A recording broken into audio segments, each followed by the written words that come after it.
On dit que le Japon a été fait par un sabre.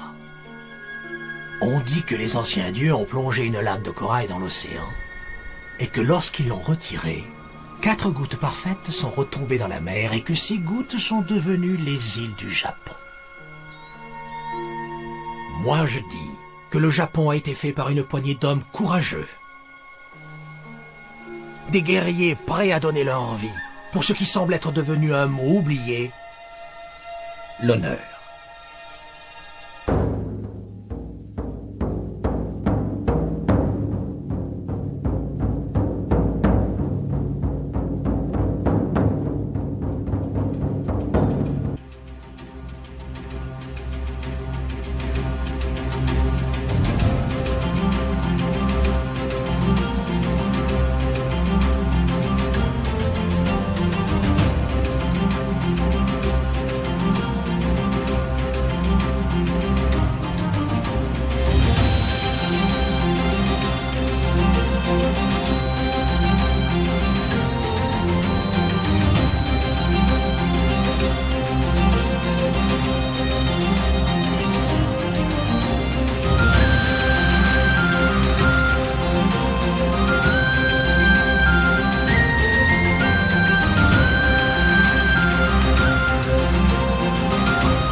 Inoue Tsujo est une jeune femme samouraï et écrivain qui a emprunté la route de Tokaido.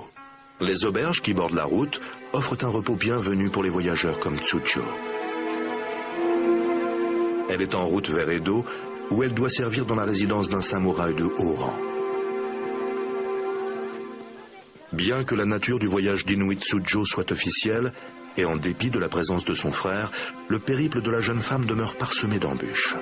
Les paysans incapables de payer l'impôt sont sévèrement punis. Au milieu du mois de décembre de l'année 1637, un terrible incident met le feu aux poudres. La jeune fille d'un fermier ne pouvant pas payer l'impôt est capturée et torturée. Dans un accès de fureur et accompagné d'amis, le père tue le gouverneur local. L'ensemble du village, samouraïs, paysans et chrétiens se soulèvent. Rapidement, toute la région tombe aux mains des rebelles. Le samouraï défend sa famille. Mais sa plus grande gloire lui vient du champ de bataille, lorsqu'il défend son seigneur contre ses ennemis.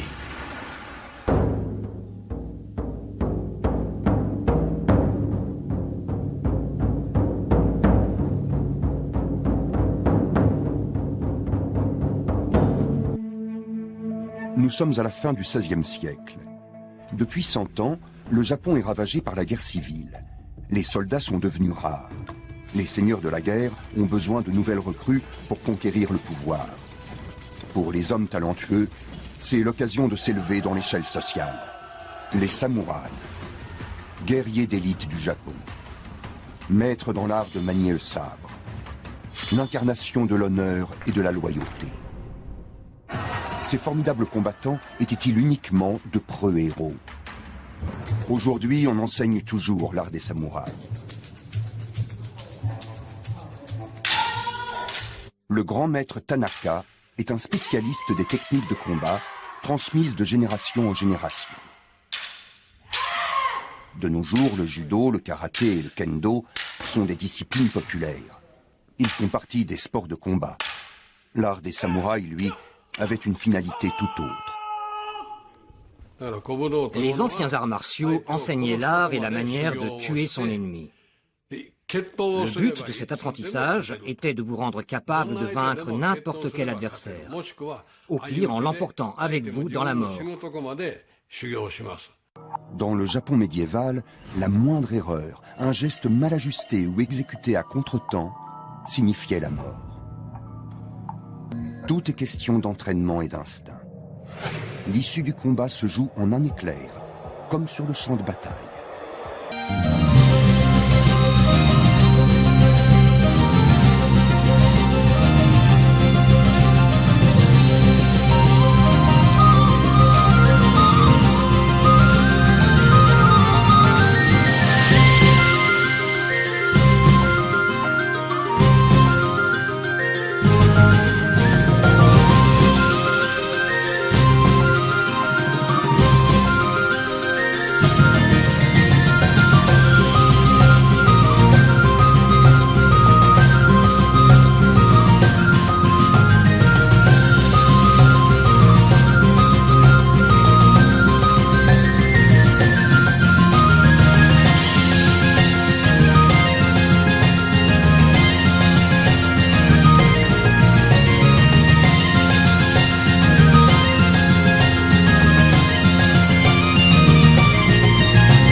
Mais les hommes...